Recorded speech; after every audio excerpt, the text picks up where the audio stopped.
ప్రసన్న కుమార్ తీరుపై వేమిరెడ్డి ప్రశాంత్ రెడ్డి తీవ్ర ఆగ్రహం వ్యక్తం చేశారు. బిగ్ టీవీతో ఆమె స్పెషల్ గా మాట్లాడారు. ప్రసన్న కుమార్ రెడ్డిని ఎట్టి పరిస్థితిలో వదిలిపెట్టేది లేదని, చెల్లి వరసైన తనని కించపరిచి నీచ రాజకీయాలు చేస్తున్నారంటూ మండిపడ్డారామె. ప్రసన్న కుమార్ ను పార్టీ నుంచి బహిష్కరించాలంటూ జగన్ ను కోరుతున్నానని తెలిపారు.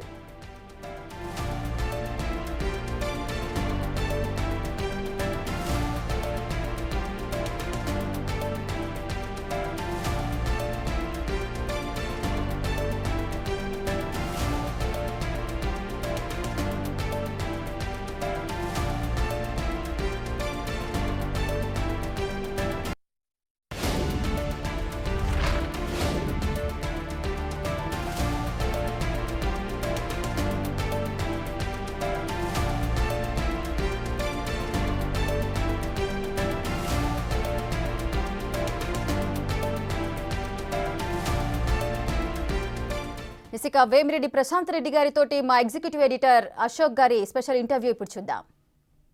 ఊరు ఎమ్మెల్యే వేమిరెడ్డి ప్రశాంత్ రెడ్డి గారి ప్రస్తుతం మనకు అందుబాటులో ఉన్నారు. మేడం నమస్తే అండి. నమస్తే అండి. ఇది ఒక బాధాకరమైన సిచ్యువేషన్లో మిమ్మల్ని ఇంటర్వ్యూ చేయాల్సి వస్తుంది. బేసిక్గా మీ నియోజకవర్గం డెవలప్మెంట్ మీద, యాక్టివిటీస్ మీద, 1 year పాలన మీద చేయాలి. కానీ మీరు ఫేస్ చేసిన ఒక దారుణమైన పరిస్థితుల నేపథ్యంలో మిమ్మల్ని ఇవాళ ఇంటర్వ్యూ చేయడం అనేది నిజంగా బాధగా ఉంది. సో నల్లపురెడ్డి ప్రసన్న కుమార్ రెడ్డి చేసిన కామెంట్స్ని ఎలా చూస్తున్నారు? అంటే ఎలా చూస్తున్నారని అడగకూడదు, నేను ఎలా బాధపడుతున్నారని అడగాలి.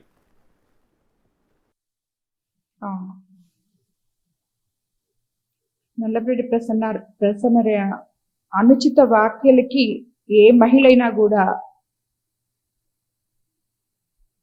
ఓర్చుకోలేని విధానంగా మాట్లాడాడు అతను. ఇది ఒక ఎమ్మెల్యేగా నేనే కాదు, కోవూరు నియోజకవర్గంలో ఉన్న ప్రతి మహిళ ఈరోజు బాధపడుతుంది. ఏ మహిళకు కూడా రాష్ట్రంలో ఇలాంటి పరిస్థితి రాకూడదు, మళ్ళీ మహిళల గురించి ఇలాగా మాట్లాడకూడదు. మీ పార్టీ ప్రతిపక్షంలో ఉన్నప్పుడు నారా భువనేశ్వరి గారిని ఉద్దేశించి ఇదే విధంగా అవమానించారు, కించపరిచారు, క్యారెక్టర్ అసాసినేషన్ చేశారు. మీ పార్టీ అధికారంలోకి వచ్చిన తర్వాత ఒక ఎమ్మెల్యే హోదాలో ఉన్న మిమ్మల్ని కూడా ఆనాడు భువనేశ్వర్ గారిని అన్న మాదిరి కంటే కూడా ఎక్కువగానే క్యారెక్టర్ అసాసినేషన్ చేశారు కదా. మిమ్మల్ని భువనేశ్వర్ గారితో కంపేర్ చేస్తున్నారు చాలామంది. అవును, నిజమే. యాక్చువల్గా వీళ్ళకి అది ఒక పెద్ద అలవాటు అయిపోయింది. ఆ రోజు భువనేశ్వరమ్మను అవమానించి 11 సీట్లకే పరిమితం అయ్యారు. ఈరోజు నాలాంటి ఒక ఎమ్మెల్యేని ఇలా మాట్లాడి, నేను ఎమ్మెల్యే అనను, ఒక మహిళని ఇలా మాట్లాడడం చాలా దురదృష్టకరం. ఇటువంటి నీచమైన రాజకీయ నాయకుల్ని ప్రజలు గుర్తించి తిరిగి మళ్ళీ ప్రజా జీవితంలో అడుగు పెట్టుకున్న విధంగా వాళ్ళకి గుణపాఠం చెప్పాలని ప్రతి ఒక్కరిని కోరుకుంటున్నాను నేను. ఆనాడు భువనేశ్వరి గారిని ఉద్దేశించి మాట్లాడిన వారిలో కొంతమంది జైలు పాలయ్యారు, ఇప్పటికీ జైల్లోనే నరకం అనుభవిస్తూ ఉన్నారు. ఇవాళ మిమ్మల్ని ఉద్దేశించి అంత దారుణమైన మాటలు మాట్లాడిన నల్లపురెడ్డి ప్రసన్న కుమార్ రెడ్డిని అంటే మీరు ఎలాంటి న్యాయం కోరుతున్నారు? ఒక మహిళగా, ఎమ్మెల్యేగా కాదు, ఒక మహిళగా ఎలాంటి న్యాయం కోరుకుంటూ ఉన్నారు? ప్రసన్నని వెంటనే అరెస్ట్ చేయాలి అని చెప్పి నేను డిమాండ్ చేస్తున్నాను. ప్రభుత్వం మొత్తం నాతో ఉంది, మొత్తం అందరూ రాష్ట్ర ప్రజలందరూ చూస్తున్నారు, 2 రాష్ట్ర ప్రజలు చూస్తున్నారు ఏం మాట్లాడాడో అతను. ఒక రాజకీయ నాయకురాలిగా, ఎమ్మెల్యేగా కోవూరు నియోజకవర్గంలో అవినీతిని నేను ప్రశ్నించినప్పుడు నువ్వు కూడా దాని గురించే మాట్లాడాలి.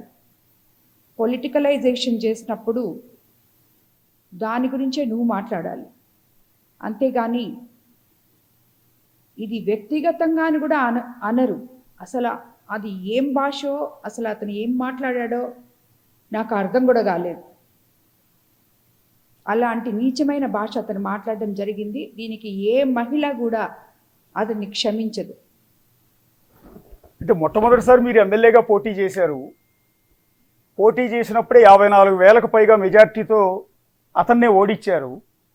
అలాంటి వ్యక్తి నుంచి ఇలాంటి మాటలు పడాల్సి వస్తుంది అని అసలు ఎక్స్పెక్ట్ చేశారా? అంటే రాజకీయాల్లోకి మీ రాజకీయ అనుభవం కూడా తక్కువే కదా మీకు. రాజకీయాల్లో ఇంత నీచ స్థాయిలో ఉంటాయా? ఇలాంటి మహిళల్ని ఇంత దారుణమైన మాటలు అంటారా అనేది మీరు ఎక్స్పెక్ట్ చేసి ఉండరు కదా? నేను ఎక్స్పెక్ట్ చేయలేదు. యాక్చువల్గా మేము సేవ చేయడానికి, ప్రజాసేవ చేయడానికి రాజకీయాల్లోకి వచ్చిన వాళ్ళము. ఇలాంటి నీచమైన రాజకీయ నాయకుల చేత ఇలాంటి మాటలు పడాల్సి వస్తుందని నేను ఎప్పుడూ అనుకోలేదు. కానీ ఈరోజు నన్నే ఇలాగంటే మిగతా వాళ్ళ సంగతి ఏంటి అని చెప్పి నేను ఆలోచించే విధంగా ఉంది ఇది. ఏ మహిళకు కూడా ఇలాంటి కష్టం రాకూడదు. ఒక మహిళని కించపరిచిన వ్యక్తిని మళ్ళీ ఏ మహిళ ఇటువంటి ఫేస్ చేయకుండా ఉండేటట్టు వాళ్ళని శిక్షించాలని నేను కోరుకుంటున్నాను. మిమ్మల్ని మాట్లాడిన తర్వాత కొంతమంది మీ అభిమానులు వెళ్ళి నల్లపరెడ్డి ప్రసన్న కుమార్ రెడ్డి ఇంటిపైన దాడి చేశారు. దాన్ని ఎలా చూస్తారండి? మామూలుగా అదైతే నాకు తెలీదు. అది ఎవరు చేశారు అనే విషయం నాకు తెలీదు. ఎవరైనా కూడా ఒక మహిళని ఇలా మాట్లాడితే అతను కూర్చొని ఉన్న మాట్లాడిన మీటింగ్ హాల్లోనే అక్కడే అతన్ని ఆ వైఎస్ఆర్సీపీ నాయకులే కొంతమంది కొట్టబోయారంట. మహిళలు ఎవరో అడ్డం తీశారంట. అలాంటి వాళ్ళు ఎవరో అభిమానంతో ఆ పని చేసుండొచ్చేమో, కానీ ఎవరు చేశారు అనేది మాత్రం నాకు తెలీదు. మాది ఆ సంస్కృతి కూడా కాదు. బేసిక్గా పొద్దున మీరు ఒక మాట అన్నారండి ఇంటర్వ్యూలో కూడా, కొంత మా అభిమానులు ఏమైనా పొరపాటున ఆవేశంతో వెళ్ళి దాడి చేసి ఉండొచ్చు, మిగిలిందంతా కూడా నల్లపరెడ్డి ప్రసన్న కుమార్ రెడ్డి సింపతి కోసం ఆయన మీద ఆయనే దాడి చేయించుకున్నాడా అని. అవునవును, అది మాత్రం కరెక్ట్. కొంచెం చేసుంటే మిగతాది మొత్తం ఇతను చేసుకున్నాడు. ఇప్పుడు చెప్తున్నాడు కూడా, అవసరమైతే జైలుకి వెళ్తాను, ఇంకొక ఆయన జైల్లో ఉన్నాడు, ఆయనకు తోడుంటాను, జగన్మోహన్ రెడ్డి గారు ఇద్దరిని వచ్చి జాయింట్గా చూస్తారు. ఇలాంటి ఆలోచనలు ఏవో అతనికి ఉన్నట్టున్నాయి. అందువల్ల అతనే పగలగొట్టుకొని ఇంటి ముందర టెంట్లు వేసుకొని నాయకుల్ని కూర్చోబెట్టుకొని సింపతి కోసం ఇదంతా చేశాడేమో. అంటే వీళ్ళు బేసిక్గా వైఎస్ఆర్సీపీ నాయకులు ఉనికిని కోల్పోతున్నారు. వాళ్ళు ఉన్నారా లేదా అని ప్రజలు మర్చిపోతున్నారు మన కూటమి ప్రభుత్వం అధికారంలోకి వచ్చినాక. నిన్న లోకేష్ బాబు నెల్లూరు జిల్లా పర్యటన ఉండింది, ఎంతో గొప్పగా జరిగింది. ఇవన్నీ డైవర్షన్ పాలిటిక్స్ చేయడానికి ఇలాంటివి అందరూ కలిసి వీళ్ళు కోవూరులో పోయి కూర్చొని ఇలాంటి మాటలు మాట్లాడి కావాలని రెచ్చగొట్టే విధంగా ప్రజల్ని ప్రయత్నం చేసి వాళ్ళ చేత ఇవన్నీ చేపించుకొని సింపతి పొంది రేపు జగన్మోహన్ రెడ్డి గారు వచ్చి వీళ్ళని విచారిస్తే వీళ్ళకి కొంచెం ఎక్కువ మార్కులు వస్తాయి అని చెప్పి ఆలోచనతో ఇదంతా చేసినట్టున్నారు నాకు తెలుసు. అంటే నల్లపరెడ్డి ప్రసన్న కుమార్ రెడ్డి ఈ అటాక్ జరిగిన తర్వాత పొద్దున మీడియాతో మాట్లాడుతూ, నేను ప్రశాంత్ రెడ్డి గారిని ఉద్దేశించి చేసిన కామెంట్స్కి ఎప్పటికీ కూడా కట్టుబడి ఉన్నాను, నేను ఎక్కడ కూడా రిగ్రెట్ ఫీల్ అవటం లేదు, ఆవిడ నన్ను తిట్టింది కాబట్టి నేను అనివార్యంగా అనాల్సి వచ్చింది అనే మాటలే చెప్తున్నారు. పైగా ఆయన తల్లి గారిని కూడా మీడియా వాళ్ళు కొంతమంది ప్రశ్నించినప్పుడు తన కొడుకు మాటలను సమర్థిస్తున్నారు. తన ఇంటి మీద అన్యాయంగా తనను కూడా చంపేయడానికి ప్రయత్నించారని, తన కొడుకుంటే చంపేసేవాళ్ళని అంటూ ఉన్నారు. వీళ్ళిద్దరు కామెంట్ చూసిన తర్వాత ఏమనిపిస్తుందండి? వాళ్ళ తల్లిని ఆయన అతను అందరినీ భయపెడతాడు, అన్నల దమ్ముళ్ళని భయపెడతాడు, అక్కల చెల్లెళ్ళని భయపెడతాడు. నేనే అతనికి చెల్లెలు వరుస అవుతాను, అదే అతనికి లెక్కలేదు, ఆడవాళ్ళంటే లెక్కలేదు. నిన్న ఇతనికి ఇన్ఫర్మేషన్ వచ్చి ఎవరో చెప్పారంట, పారిపోయాడు. కానీ తల్లిని ఇంట్లో వదిలేసి అతని కొడుకు పారిపోయారు. అలాంటి మనిషి అతను. అది కూడా అతనే చెప్పుకుంటున్నాడు, నాకు తెలిసింది నేను పారిపోయానని కూడా చెప్తున్నాడు. ఆయనే అందరికి చెప్తున్నాడు అక్కడికి వచ్చిన నాయకులకి. అంటే చెల్లి వరుస, అలాంటి ఒక మనిషి. అంటే చెల్లి వరుస అంటున్నారు, చెప్పండి ఎలా మేడం అది బంధుత్వం? అవును, నేను నల్లపరెడ్డి శ్రీనివాసులు రెడ్డి గారి చెల్లెలు కోడలు నేను.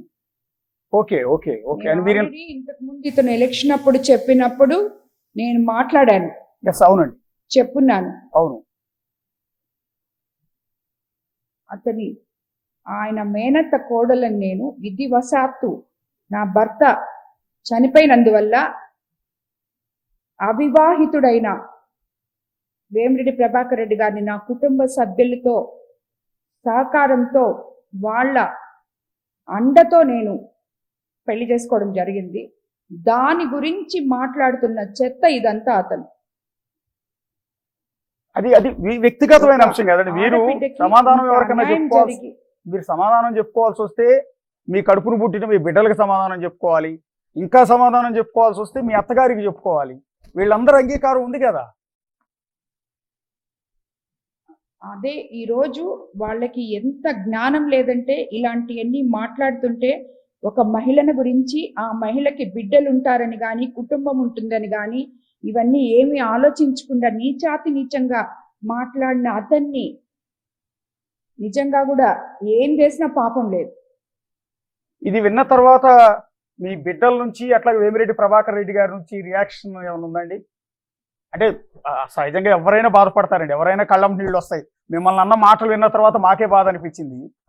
అలాంటిది మీ సొంత ఫ్యామిలీ మెంబర్స్ ప్రభాకర్ రెడ్డి గారు కానీ నా పిల్లలు కానీ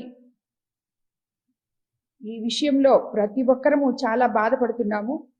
మనం అనుకునింది సేవ చేయడానికి రాజకీయాల్లోకి వచ్చాము, ఇలాంటి నీచుల చేత ఈరోజు ఇలాంటి మాటలు పడాల్సి వస్తుంది అని తప్పకుండా బాధ ఉంటుంది. కానీ వీళ్ళని ఎదుర్కొనే ధైర్యం కూడా నా కుటుంబానికి ఉంది.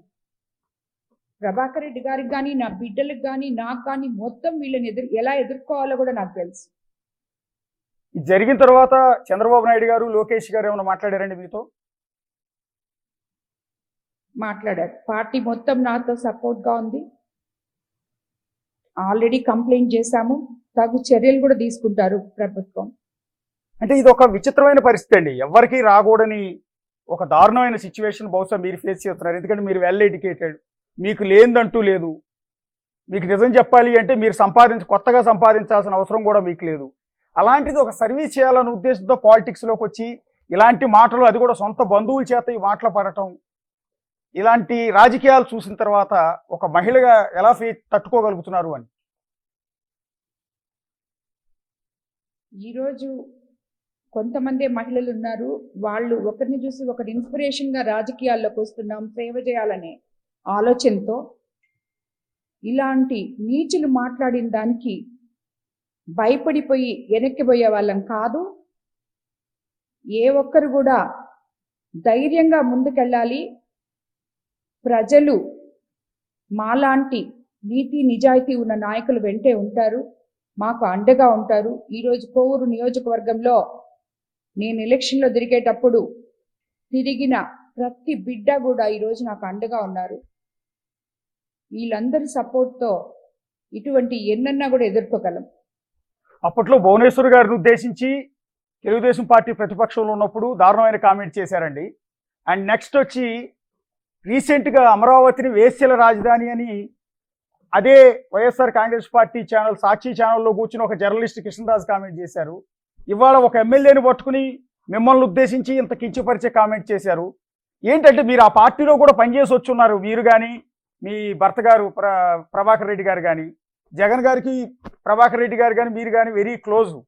సో అలాంటి పార్టీ ఎందుకు ఇలా ఎంకరేజ్ చేస్తుంది మహిళల్ని ఈ విధంగా కించపరిచేలా మాట్లాడుతుంటే? కంట్రోలింగ్ వ్యవస్థ అంటూ ఏముండదా? నేను అధినాయకత్వానికి కూడా జగన్మోహన్ రెడ్డి గారికి కూడా చెప్తున్నాను, ఇలాంటి నీచమైన రాజకీయాలు చేసే నాయకులని మీ పార్టీ నుంచి బహిష్కరించండి అని చెప్పి కూడా నేను కోరుతున్నాను. థ్యాంక్ యూ అండి, థ్యాంక్ యూ. మేడం ఒక్క నిమిషం ఫైనల్గా ఒక్క మాట. అది వేమిరెడ్డి ప్రశాంత్ రెడ్డి గారు చాలా బిజీగా ఉన్నారు, కొంత ఆందోళనలో కూడా ఉన్నారు. బహుశా ఇప్పుడున్న సిచ్యువేషన్లో ఆవిడ ఫేస్ చేసిన ఆ ప్రాబ్లమ్స్ వల్ల సో ఇటు కుటుంబ సభ్యులు కానీ ఆవిడ కానీ ఎవ్వరూ తట్టుకోలేని ఒక మాటల్ని ఇవాళ పడాల్సి వచ్చిన పరిస్థితుల్లో కొంత ఆందోళన కూడా కనిపిస్తుంది, బాధ కనిపిస్తుంది. సో ఆ సిచ్యువేషన్లో తన ఆవేదన అంతా కూడా మనకి తెలియజెప్పే ప్రయత్నం చేస్తున్నారు. అట్లాగే జగన్మోహన్ రెడ్డికి కూడా అప్పీల్ చేస్తున్నారు. నా మీద ఎలాంటి కించపరిచే వ్యాఖ్యలు చేసిన వారిని పార్టీ నుంచి బహిష్కరించాలని కూడా